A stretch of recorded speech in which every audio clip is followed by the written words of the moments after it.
Denzel Harper sat in his sprawling Beverly Hills mansion, surrounded by everything most people dreamed of: a glittering career, worldwide fame, and an endless stream of awards and accolades. The walls of his study were lined with trophies, Golden Globes, Emmys, and even an Academy Award, each reflecting the golden glow of the California sunset filtering through the window. Yet, as he looked out into the horizon, Denzel felt an emptiness that no amount of applause could fill. The house, though opulent, was silent. His assistants had left hours ago, and his manager had postponed yet another meeting. Denzel had insisted on some me time, but he had begun to suspect that the space he craved wasn't physical. It was emotional, even spiritual. He was trapped in a life millions admired but few understood. This wasn't the first time he had felt this way. The seeds of dissatisfaction had been growing for years, but he had always ignored them, burying himself in one project after another. "The world is your stage, Denzel," his mentor had once told him, and for decades he had believed it. But now, staring at his reflection in the polished surface of his desk, he wondered, was this the stage I wanted, or the one I had settled for? The phone rang, jolting him from his thoughts. The caller ID read, Margaret Harper, his older sister. Denzel hesitated before answering. He loved Margaret, but their conversations often veered into territories he wasn't comfortable exploring: family, values, and the simple joys of life he had long left behind. "Hey, Mags," he said, forcing a smile into his voice. "Denzel," she replied, her tone warm but firm. "How are you really doing?" He exhaled. "Living the dream, as usual." Silence on the other end of the line. Margaret wasn't a woman for platitudes. "I saw the interview last night," she said finally. "You looked fatigued.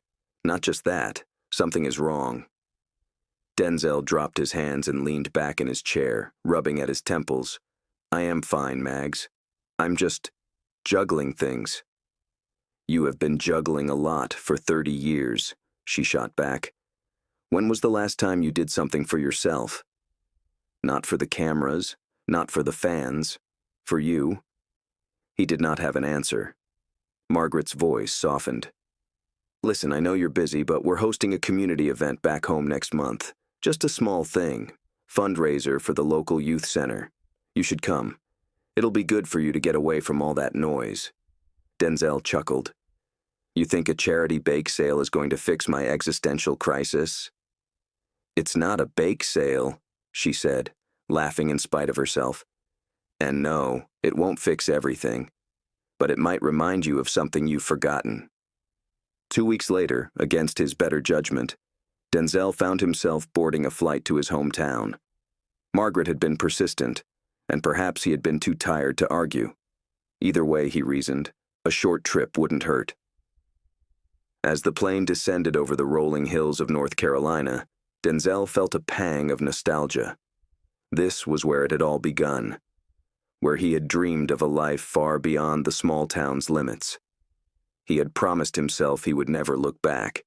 But now, as the familiar streets came into view, he wondered if leaving had been as much an escape as a pursuit. Margaret welcomed him at the airport with her famous grin and a squeezing hug. "You look thinner," she scowled. "Don't they feed them in Hollywood?" Denzel laughed and wagged his head. "Nice to see you too, Mags." The drive to the community center was filled with light-hearted teasing and updates on family and old friends. But as they pulled into the parking lot, Denzel's heart sank. The center was in worse shape than he had imagined: peeling paint, cracked windows, and a sagging roof. "This place was my second home growing up," he murmured. "And now it's falling apart," Margaret said, her voice heavy with emotion. "But we're not giving up on it." The next few days were a whirlwind of activity.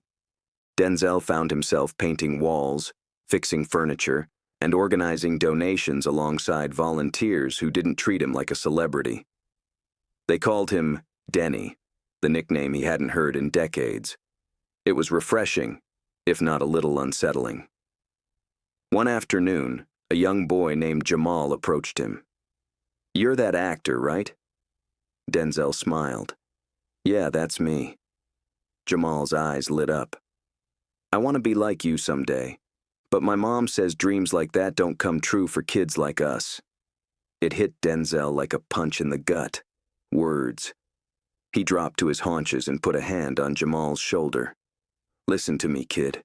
Your mom's wrong. Dreams are scary and they're hard, but they're not impossible. You just have to be willing to step outside what feels safe." As he spoke, Denzel realized he wasn't talking to Jamal. He was talking to himself. That evening, he sat on the steps of the center when Margaret brought him 2 cups of coffee. "You have been different for the last few days," she said. "How so?" Denzel asked, confused. "More. Present. As if you were here and not just your body," Margaret replied. Denzel stared at his coffee. His mind raced with thoughts. "I guess I needed it more than I realized," he admitted. Margaret smiled. "Sometimes, the hardest step is the first one. But look at you now, covered in paint and happier than I've seen you in years." Denzel chuckled. "Yeah, who knew peeling paint could be therapeutic?" They sat in comfortable silence, the hum of crickets filling the air. For the first time in a long while, Denzel felt something stir within him, a sense of purpose beyond the bright lights of Hollywood. On reopening day, the community center became a joyous spectacle. Droves of families poured in. Children ran wildly across the freshly painted halls, and local musicians took turns at a makeshift stage set up outside. Denzel Harper stood near the entrance, viewing the scene unfold in mixed emotions of pride and disbelief. Weeks since his arrival, the center had changed, not just on its physical, but as an icon of hope in the neighborhood. But for Denzel, it wasn't about bricks and mortar alone. It was about confronting parts of himself that he had left behind. The boy who used to dream under the very roof he now helped restore. But even as laughter and celebration were at an all-time high, Denzel could not help but feel that his journey was far from over. The revival of the center was only just beginning. That evening, as the last of the guests left, Margaret found Denzel sitting alone in the refurbished recreation room, staring at a faded photograph pinned to the bulletin board. It was a picture of a basketball team from decades ago. Among the smiling faces was a younger Denzel, full of hope and ambition. "You've been quiet today," Margaret said, sitting beside him. Denzel pointed to the photo. "Do you remember how much time I spent here? This was where I learned to dream big. But it was also where I started running, from my fears, my failures, from myself." Margaret nodded, letting his words settle. "You've achieved everything you dreamed of, Denny. But maybe it's time to ask yourself, what's next?" Her question lingered in the air long after she left the room. The next day, Denzel decided to walk through his old neighborhood. He found the streets pretty quiet compared to how he used to remember, but the corners brought back memories one after another, as if the town itself had been waiting for him to return. He found himself outside an old diner, the kind where the scent of coffee and fresh pie wafted into the streets. Inside, he spotted an elderly man sitting alone in a corner booth. The man looked up, and their eyes met. Denzel froze. It was Coach Miller, his high school basketball coach, the man who had pushed him to believe in himself when no one else did. "Well, if it isn't Denzel Harper," the coach said, his voice carrying the same authority it had carried decades before. "Come on over, son." Denzel slid into the booth, a mix of excitement and nervousness coursing through him. "Coach Miller, I didn't think you'd still be around here." The coach laughed. "This town is in my blood, son. But you've done well for yourself, made it to the big leagues. I always knew you would." Denzel smiled, but it was bittersweet. "I did, Coach. But sometimes I wonder if I've lost sight of why I started in the first place." Coach Miller leaned back, looking at him. Success is tricky, Denzel. It can lift you up, but it also blinds you. You need to ask yourself, are you running after things which are important, or are you running in circles? The words hit Denzel like a ton of bricks. He realized that, despite all that he had accomplished, he had actually avoided the deeper questions, the ones about purpose, fulfillment, and what it truly meant to live a meaningful life. That evening, Denzel came back to Margaret's house with a decision. "I'm staying a little longer," he said to her. Margaret raised an eyebrow. "You, Mr. Hollywood, staying in this little town?" Denzel laughed. "Don't get used to it. I just feel like there's more I need to do here." Denzel went deep into the community for the following weeks. He started mentoring kids around, telling them his story as a kid from their streets who dared to dream big. He held workshops at the center teaching them on resilience, creativity, and being courageous enough to step out of their comfort zones. One afternoon, he met Jamal again, the boy who had confessed his fears about dreaming too big. Jamal had been sketching quietly in a corner, but when Denzel approached, he hesitated. "Let me see," Denzel said, gesturing to the notebook. Jamal reluctantly handed it over. The sketches were incredible, detailed, imaginative, bursting with life. "Jamal, this is amazing," Denzel said. "You've got real talent." Jamal shrugged. "It's just a hobby. No one makes a living drawing." Denzel knelt down to meet his gaze. "That's what they told me about acting. But you know what? If you believe in yourself and you're willing to work harder than anyone else, you can turn your hobby into your life's work." Jamal's eyes lit up, and in that moment, he saw a reflection of his younger self, the boy who had once needed someone to believe in him. As the months wore by, Denzel's work in the community spoke loudly, and press agencies tried to turn it into a story. To his surprise, however, Denzel refused to let the spotlight keep him distracted. It wasn't about publicity.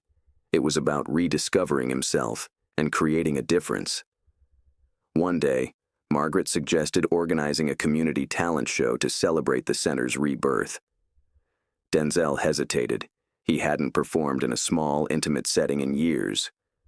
But Margaret was persistent, and eventually, he agreed. That evening, the hall was filled with people. There were performances of skits, recitations of poetry, and art on stage. Jamal's sketches were posted all over. He was greeted with applause and cheers. When Denzel's turn came, he got onto the makeshift stage, his heart pounding. "I have spent most of my life in front of cameras," he began, his voice steady but emotional. "But tonight feels different. This isn't about fame or fortune. It's about finding the courage to step outside what's familiar and embracing the unknown. And I owe this community everything for reminding me what really matters." The audience erupted into applause, but Denzel wasn't done. He ended the evening with a heartfelt monologue, a tribute to his roots, his struggles, and the power of stepping outside one's comfort zone. As the applause faded and the crowd dispersed, Denzel stood alone in the center's main hall. Margaret approached, a proud smile on her face. "You did good tonight," she said. Denzel nodded, his heart full. "This place, it's more than a building. It's a reminder of where I came from and where I need to go." The next morning, Denzel packed his bags. But this time, as he boarded the plane back to Los Angeles, he carried something he hadn't felt in years: clarity. Months later, Denzel embarked on a grassroots campaign to uplift underprivileged neighborhoods through his own project. He continued acting, but this time with more purpose. To him, success was no longer getting awards and headline prints, but affecting the lives of people positively. As for Jamal, he won a scholarship to an art school, and a donor-anonymous devotee fulfilled his dream. He left with a newfound change of heart, for this journey had transformed Denzel for good.